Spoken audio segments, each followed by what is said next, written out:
నమస్కారం. ఆంధ్ర హాస్పిటల్స్ సుఖీభావ్కు స్వాగతం. Powered by Sai Bhaskar hospitals centre for joint replacement Guntur, Indus hospitals Visakhapatnam, Q1 hospitals Visakhapatnam.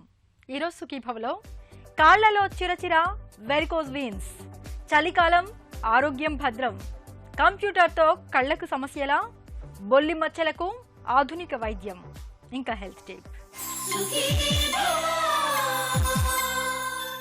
నిలబడి పనులు చేసుకోవడం, కాసేపు నడవడం, మామూలుగా అయితే ఇవేమి పెద్ద కష్టమైన పనులు కాదు, తేలిగ్గానే చేసుకుంటాం.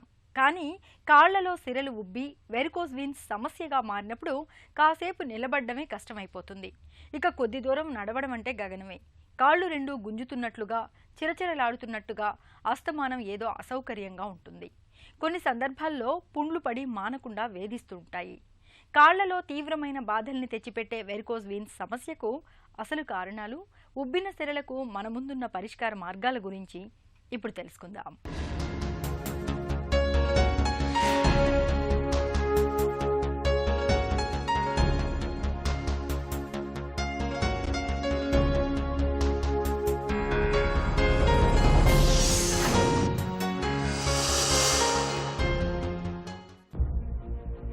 వెరికోజ్ వెయిన్స్ అంటే కాళ్లలో సిరలు చెడు రక్తంతో నిండి ఉబ్బిపోవటం.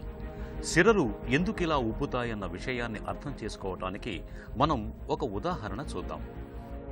ఇంటి మీద నీళ్ల ట్యాంకు నుంచి నీళ్లు గొట్టం ద్వారా చాలా తేలికగా కింద గదుల్లోకి వచ్చేస్తాయి. కానీ కింద నుంచి నీళ్లు మళ్లీ పైకి ట్యాంకులోకి వెళ్లాలంటే అంత తేలికేం కాదు. మోటార్ను పెట్టి పైకి ఎక్కించాలి. మన శరీరంలో రక్త ప్రవాహం కూడా అచ్చంగా ఇలాగే జరుగుతుంది. గుండె నుంచి ధమనుల ద్వారా రక్తం తేలికగానే తల నుంచి కాళ్ల వరకు చేరిపోతుంది. కానీ మళ్లీ అక్కడి నుంచి చెడు రక్తం సిరల ద్వారా తిరిగి గుండెకు చేరటమే కష్టంగా ఉంటుంది. పైకి ఎక్కాల్సిన రక్తం కిందికి జారిపోకుండా సిరల్లో ప్రత్యేకమైన ఏర్పాట్లు ఉన్నప్పటికీ ఒక్కోసారి రకరకాల కారణాల మూలంగా ఇలాంటప్పుడు సిరలు చెడు రక్తంతో నిండిపోయి బాగా ఉబ్బి వెడల్పుగా మెలికలు తిరిగినట్లుగా సాగినట్లుగా అయిపోతాయి. వెరికోజ్ వెయిన్స్ అంటే ఇవే.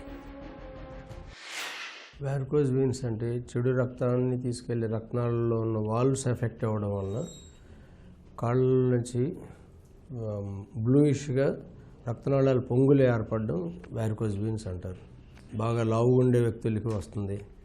తర్వాత ఫిజియలాజికల్గా ప్రెగ్నెంట్ లేడీస్కి వస్తుందండి. అలాగే పొట్టలో కణితులు ఏమైనా ఉండి ఆ ప్రెషర్ ఎఫెక్ట్స్ వలన కూడా వస్తుంది. ఇంకా వృత్తిపరంగా ఎక్కువ టైం నిలబడే వాళ్ళకు కూడా వస్తుంది. పోలీసు వాళ్ళకి కానీ ఇలాంటి బస్సుల్లో తిరిగే డ్రైవర్లకి, కండక్టర్లు వాళ్ళకి అలా వస్తుంది. వృత్తిపరంగా వచ్చాయి. ఎర్లీ స్టేజ్లో అయితే బయటికి కొంచెం బ్లూయిష్ డిస్కలరేషన్తో చిన్న చిన్న పొంగులా కనిపిస్తాయి, కానీ అవి పెద్ద అన్నోటిస్డ్గానే ఉంటాయి. కాకపోతే కాళ్ళు పిగుతున్నాయి అని వస్తారనమాట అండి డాక్టర్ దగ్గర కన్సల్ట్ చేయడానికి. ఎర్లీ స్టేజెస్ అయితే అది కొంచెం వ్యాధి ముదరడం అనేది జరిగితే బాగా జరిపోతులాగా ఉబ్బేసి ఉండడం, ఇచ్చింగ్ దురద రావడం, తర్వాత దురద వచ్చిన తర్వాత స్టేజ్ ఏంటంటే కొంచెంగా ఊజింగ్, రక్తనాళం ఇదవడం, ఇంజూరీ అవ్వడం వలన కాస్త బ్లడ్ రావడం. ఇంకా నెక్స్ట్ స్టేజ్ ఏంటంటే అల్సర్స్ తయారవుతాయి, వేనస్ అల్సర్స్ అంటాం. అవి ఇక మానం వచ్చేసి ఊజింగ్ వస్తా నాన్ హీలింగ్ అల్సర్స్గా మారుతాయి. మామూలుగా అయితే మనం నడుస్తున్నప్పుడు కాలి సిరల్లో ఒత్తిడి తగ్గుతుంది. కానీ కాలి సిరల్లో కవాటాలు దెబ్బతిని వెరికోజ్ వెయిన్స్ మొదలైన వారిలో సిరల్లో ఒత్తిడి తగ్గకపోగా నడుస్తున్న కొద్దీ ఒత్తిడి మరింతగా పెరుగుతూ ఉంటుంది. దీంతో నడుస్తున్నప్పుడు, నిలబడినప్పుడు పిక్క కండరాల్లో నొప్పి, అసౌకర్యం వంటి బాధలు మొదలవుతూ ఉంటాయి. రక్తం సరిగా పైకి వెళ్లకపోవడంతో కాళ్లల్లో వాపులు కూడా వస్తూ ఉంటాయి.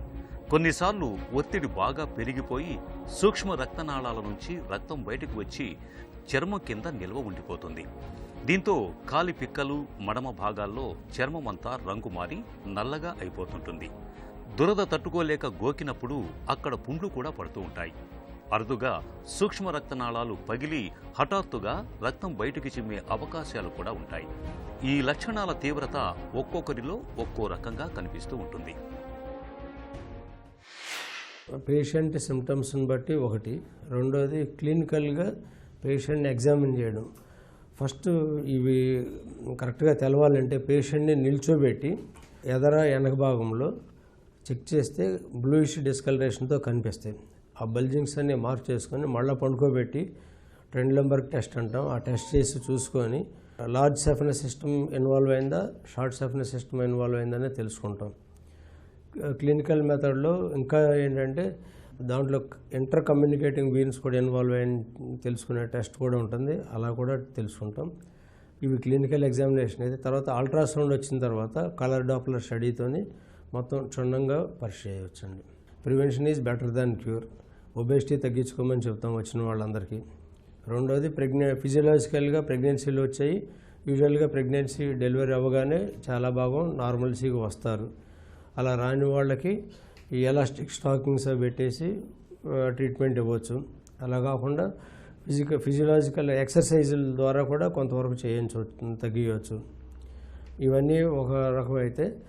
తర్వాత నెక్స్ట్ సర్జికల్ ఇంటర్వెన్షన్ వచ్చేసరికి మేయో స్ట్రిప్పింగ్ అంటాం. రక్తనాళం కింద భాగం నుంచి తొడ భాగం దాకా ఒక ఫ్లెక్సిబుల్ వైర్ని పంపించి ఏదైతే ఉబ్బి ఉన్న వీన్ ఉందో అది తీసివేసే విధానాన్ని మేయస్ స్ట్రిప్పింగ్ అంటారు. అది తీసేసినప్పుడు ఇంటర్ కనెక్షన్స్ ఉంటే అవి కూడా కట్ చేసుకుంటూ తీయచ్చు. తర్వాత మేయో స్ట్రిప్పింగ్ తర్వాత ఇప్పుడు రీసెంట్ మొడాలిటీస్ ఆఫ్ ట్రీట్మెంట్లో లేజర్ ట్రీట్మెంట్ వచ్చిందండి. దానికి ఒక ప్రోబ్ ఉంటుంది. ప్రోబ్తో గైడ్ చేసుకుంటూ ఎక్కడెక్కడ బల్జింగ్స్ ఉన్నాయో చూసుకొని అవి లేజర్ ట్రీట్మెంట్తో బర్న్ చేసుకుంటూ వెళ్ళడం. స్క్లిరోథెరపీ అంటారు, ఇంజక్షన్ థెరపీని స్క్లిరోథెరపీ అంటారు. ఇది కొత్తదేం కాదు, వైద్య విధానంలో పాత ట్రీట్మెంటే. కాకపోతే ఏంటంటే ఈ లేజర్ ట్రీట్మెంట్ వచ్చిన తర్వాత స్క్లిరోథెరపీ సుమారుగా అవుట్డేటెడ్గానే అవుతుంది. అవి మైన్యూట్ వెజల్స్ అయితే చేయగలం, కానీ పెద్ద వెజల్స్ స్క్లిరోథెరపీ చేసిన ఫెయిల్ అవుతుంది. కాబట్టి మెయిన్ ఆప్షన్ ఈ surgical option or laser treatment. కాళ్ల మీద సిరలు పైకి ఉబ్బి స్పష్టంగానే కనిపిస్తుండటంతో వెరికోజ్ వెయిన్స్ సమస్యను డాక్టర్లు చూడగానే గుర్తించేస్తుంటారు. అయితే కొంతమందిలో సిరల్లో ఉబ్బు పైకి కనిపించకపోవచ్చు. చర్మం రంగు మారటం, పుండ్లు పడటం, వాపు వంటివి మాత్రం ఉండొచ్చు. వెరికోజ్ వెయిన్స్ని గుర్తించడానికి చాలా తేలికైనది, సులువైనది కలర్ డాప్లర్ పరీక్ష. ఈ పరీక్ష సాయంతో సిరల్లో రక్త ప్రవాహం ఎలా ఉందన్నది తెలుస్తుంది. ఈ పరీక్షను పడుకుని ఉన్నప్పటికంటే నిలబడి ఉన్నప్పుడు చేయటం మేలు. కలర్ డాప్లర్ పరీక్ష అనేది వెరికోజ్ వెయిన్స్ను నిర్ధారించటమే కాదు, ఒకవేళ ఆపరేషన్ అవసరమైతే అదెలా చేయాలో నిర్ణయం తీసుకునేందుకు కూడా తోడ్పడుతుంది. వృత్తిపరంగా వచ్చే మనం చేయగలిగేదే ఉండదు. కాకపోతే వాళ్ళకి కొన్ని ఇన్స్ట్రక్షన్స్ ఏంటంటే స్టాండింగ్ పాస్చర్లో ఉండగానే కొంచెం వాక్ చేస్తా సర్క్యులేషన్ ఇంప్రూవ్ అయ్యే విధానం చూసుకోవడం. ఒబేసిటీ ఉన్న వాళ్ళు ఒబేసిటీ బరువు తగ్గించుకోవడం. అంటే లోపల పొట్ట లోపల ఏమైనా కంతులో ఉంటే స్కాన్ ద్వారా ఐడెంటిఫై చేసుకొని దానికి సంబంధించిన వైద్యం తీయించుకుంటే కూడా రిలీఫ్ వస్తుంది. ఎలాస్టిక్ స్టాకింగ్స్ కూడా సపోర్ట్ అది వేసుకోవడం వలన పంపింగ్ యాక్షన్ పెరిగి కొంతవరకు ఇంప్రూవ్మెంట్ వారిస్తుంది. కాలి పిక్కల మీద, తొడల మీద ఉబ్బినట్లుగా, మెలికలు తిరిగినట్లుగా కనిపించే వెరికోజ్ వెయిన్స్కు కారణాలు, వాటికి చికిత్సా మార్గాల గురించి తెలుసుకున్నాం కదా. చలి తీవ్రత రోజురోజుకి పెరుగుతోంది. సాయంత్రానికే చలిపులి దాడి మొదలు పెడుతోంది. వణికించే చలిగాలుల ధాటికి ముందుగా మన చర్మమే బలవుతూ ఉంటుంది. చర్మం పొడిబారిపోయి పగుళ్ళొస్తూ ఉంటాయి. దురదలు, దద్దుర్ల బాధలు వేధిస్తూ ఉంటాయి. వీటికి తోడు జలుబు, జ్వరాలు, దగ్గు, ఆస్తమా, కీళ్ల నొప్పుల బాధలు కూడా పెరుగుతూ ఉంటాయి. ఈ నేపథ్యంలో వణికించే చలిగాలుల దాడి నుంచి మన ఆరోగ్యాన్ని కాపాడుకునేందుకు ఏం చేయాలో, ఎలాంటి జాగ్రత్తలు తీసుకోవాలో ఇప్పుడు చూద్దాం.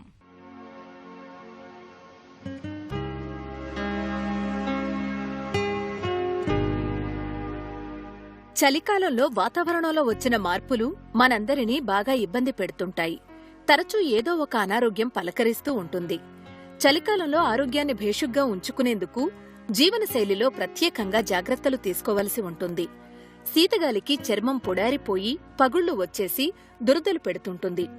ఈ పరిస్థితిని నివారించుకునేందుకు రాత్రిపూట పడుకునే ముందు చర్మానికి కొబ్బరి నూనె, ఆలివ్ నూనె వంటి వాటిని రాయడం మంచిది. చలికాలంలో చల్లగాలికి ఎక్కువగా తిరగకపోవడమే మంచిది.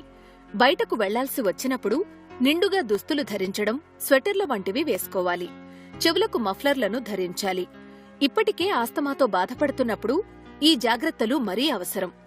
ఆస్తమా పేషెంట్లు ఇంట్లో ఉన్నప్పుడు తన గదిలో తగినంత వేడి వాతావరణం ఉండేలా ఏర్పాటు చేయాలి. జలుబు, దగ్గు వంటి బాధలు దరిచేరకుండా ఉండేందుకు నిత్యం వేడినీటి ఆవిరిని పట్టుకుంటూ ఉండాలి. పాలలో కాస్త మిరియాల పొడిని కలుపుకుని తాగడం వల్ల దగ్గు, గొంతు నొప్పి వంటి సమస్యలు రాకుండా ఉంటాయి. చలికాలంలో కీళ్లన్నీ బాగా బిగుసుకుపోయి కదలికల్ని కష్టం చేస్తుంటాయి. ఈ సమస్యని నివారించుకునేందుకు కీళ్లను తరచుగా కదిలిస్తూ ఉండాలి. సమయానుకూలంగా ఏదో ఒక వ్యాయామం చేయడం, కాసేపు అటూ ఇటూ నడవడం వల్ల కీళ్లకు మంచి వ్యాయామం దొరుకుతుంది. నొప్పుల నుంచి ఉపశమనమూ ఉంటుంది. చలికాలంలో దాహం వేసినా వేయకున్నా తరచుగా నీళ్లను తాగుతుండాలి. ఎందుకంటే శరీరంలో నీటి శాతం తగ్గితే జీర్ణక్రియ మందగిస్తుంది. ఒంట్లో జీవక్రియల రేటు తగ్గిపోతుంది. ఆహారాన్ని ఎప్పుడూ వేడివేడిగా, తాజాగా తీసుకోండి. ఈ జాగ్రత్తలు మన ఆరోగ్యాన్ని చక్కగా ఉంచుతాయి. కంప్యూటర్ వాడకం ఇవాళ మన నిత్య జీవితంలో ఒక భాగంగా మారిపోయింది. పిల్లలు మొదలుకొని పెద్దల వరకు అందరికీ కంప్యూటర్తో పని ఉంటుంది. ఇక ఐటీ ఉద్యోగులు, డెస్కుల్లో పనిచేసే వాళ్ళు రోజుకు 10 గంటల పైనే కంప్యూటర్తో గడపాల్సి వస్తుంది. ఈ నేపథ్యంలో కంప్యూటర్ వాడేటప్పుడు కనీస జాగ్రత్తలు తీసుకోకపోతే కళ్ళు పొడిబారిపోవడం, కంటి నొప్పులు, తల, మెడ నొప్పులతో కూడిన కంప్యూటర్ విజన్ సిండ్రోమ్ బారిన పడే అవకాశం ఉందని హెచ్చరిస్తున్నారు నిపుణులు. ఈ సమస్యల్ని నివారించుకునేందుకు ఏం చేయాలో, కంప్యూటర్ వాడకంలో ఎలాంటి జాగ్రత్తలు తీసుకోవాలో ఇప్పుడు తెలుసుకుందాం.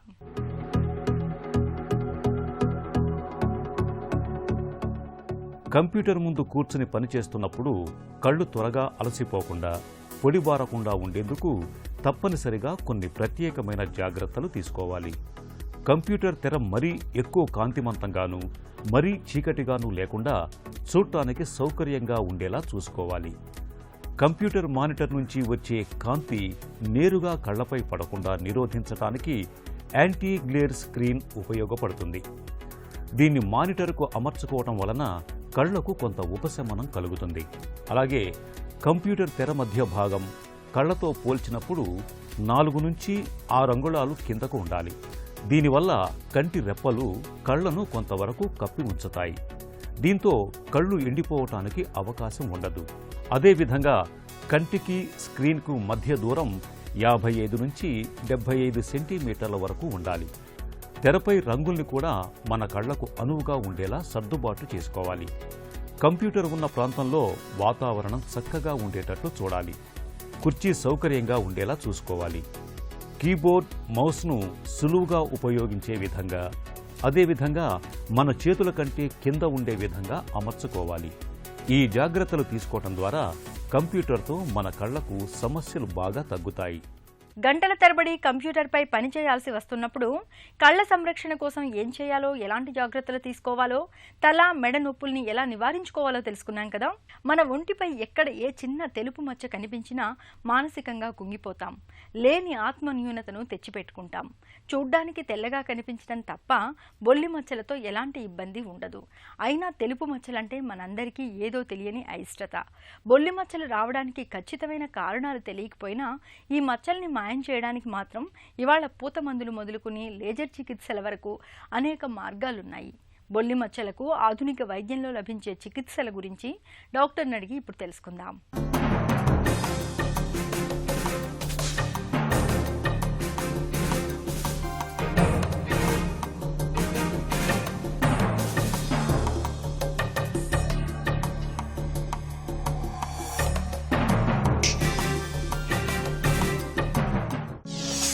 బొల్లి అంటే ఏంటి? బొల్లి వ్యాధి ప్రైమరీగా చర్మం సంబంధించిన వ్యాధి. దీన్నే విటిలిగో అని, ల్యూకోడర్మా అంటే వైట్ ప్యాచెస్ అని అంటాం అన్నమాట. బొల్లి ఎందుకు వస్తుంది?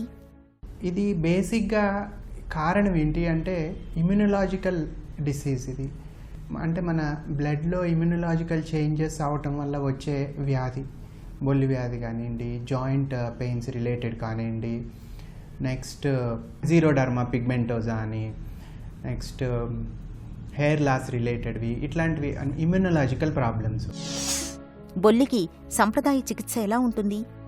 బేసిక్గా బొల్లి వ్యాధిలో మనం ప్రైమరీగా కన్సల్ట్ చేయాల్సింది డెర్మటాలజిస్ట్. దానికి సంబంధించిన క్రీమ్స్ కానివ్వండి, యూవి లైట్ రిలేటెడ్ ట్రీట్మెంట్ కానివ్వండి, మెలనిన్ ప్రొడక్షన్ని స్టిమ్యులేట్ చేసే ఇమ్యునోమాడ్యులేటర్స్ కానివ్వండి, క్రీమ్స్ కానీ, స్టిరాయిడ్స్ కానీ ఇవి ఇవ్వడం జరుగుతుంది. Skin grafting in stable vitiligo. Stable vitiligo అంటే డెఫినిషన్ ప్రకారం ఎప్పుడైనా విటిలిగో ప్యాచ్ ఒక 1 year నుంచి 2 years మధ్యలో ఏ మార్పు లేకుండా ఉండడం, అంటే వ్యాధి పెరగట్లేదు, తగ్గట్లేదు, అంతే ఉంటుంది. అంటే కామన్గా మనకు పేషెంట్ ఏం సిమ్టమ్ చెప్తారంటే, ఒక కొన్ని సంవత్సరాల నుంచి వ్యాధి ఉందండి, ఈ మధ్య ఇంకా అంతా తగ్గిపోయింది, కొంచెం మిగిలింది, ఇది గ్రాఫ్ట్, ఇది కలర్ బ్లాక్ అవటలేదు, స్కిన్ కలర్లో మ్యాచ్ అవటలేదు, రెసిడ్యువల్ ప్యాచెస్ అనమాట. అంటే ఆ వైట్ ప్యాచెస్ అంటే మిగిలిపోయినాయి, సరి అవటం లేదు. సేమ్ టైం న్యూ డిసీజ్ రావటం లేదు, కొత్త ప్యాచ్లు బాడీలో ఎక్కడ రావట్లేదు. దాన్ని స్టేబుల్ డిసీజ్ అంటాం.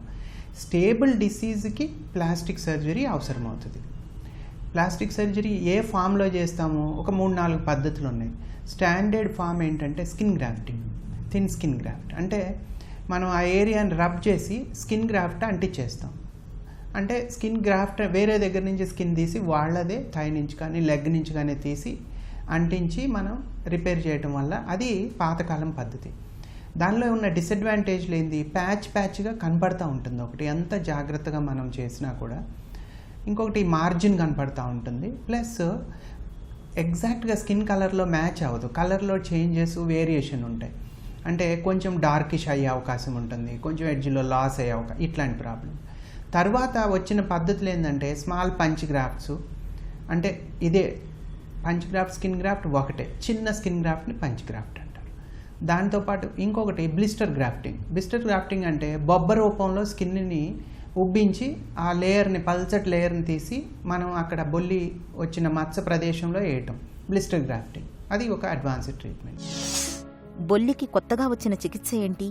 Most advanced treatment for stable vitiligo, that is melanocyte transplantation. Melanocyte transplantation అంటే మన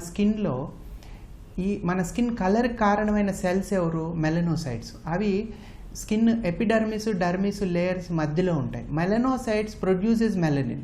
ఇప్పుడు మనం ఎండలోకి పోయామనుకోండి, బీచ్కి పోయాము, డార్క్ అవుతుంది స్కిన్. అంటే ఏంటంటే light stimulates melanocytes and produce melanin pigment, thereby skin gets dark. అయితే ఈ మెలనోసైట్స్ని మనం వేరే దగ్గర నుంచి తీసి స్కిన్, అంటే వేరే వ్యక్తి నుంచి కాదు, సేమ్ వ్యక్తి నుంచి, లెగ్ నుంచి థై నుంచి కానీ స్కిన్ గ్రాఫ్ట్ని తీసి దాన్ని మనం అవుట్ సైడ్ మెలనోసైట్స్ని ప్రిపేర్ చేయడం జరుగుతుంది. ఎలా ప్రిపేర్ చేస్తాము?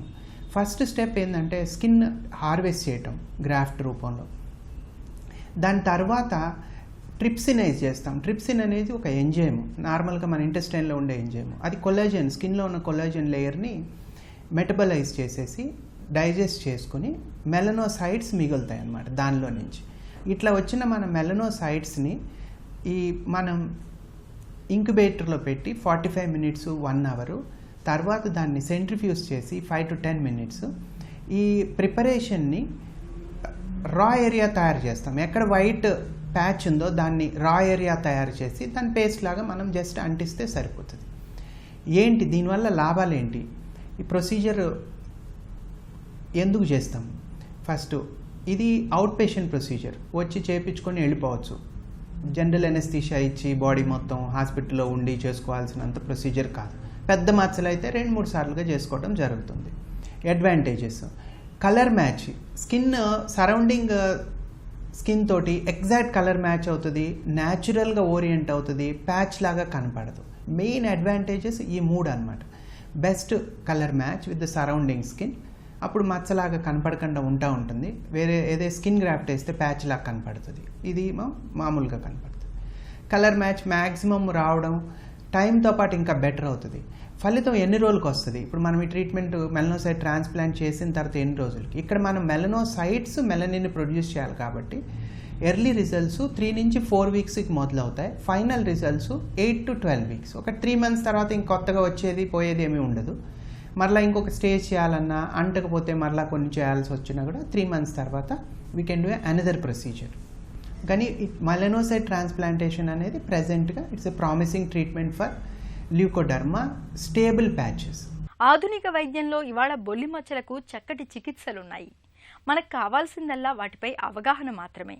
మచ్చల్ని ముందుగానే గుర్తించి నిపుణులైన డాక్టర్లని సంప్రదిస్తే బొల్లి వ్యాధిని మనం సమూలంగా నయం చేసుకోవచ్చు.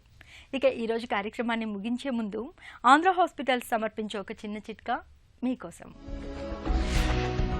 చలికాలంలో వేధించే సైనస్ బాధల నుంచి ఉపశమనం కోసం నీళ్లలో కాస్త పసుపు, వేపాకు వేసి బాగా మరిగించి ఆపై ముఖానికి ఆవిరి పట్టండి. సైనస్ బాధల నుంచి మంచి ఉపశమనం లభిస్తుంది.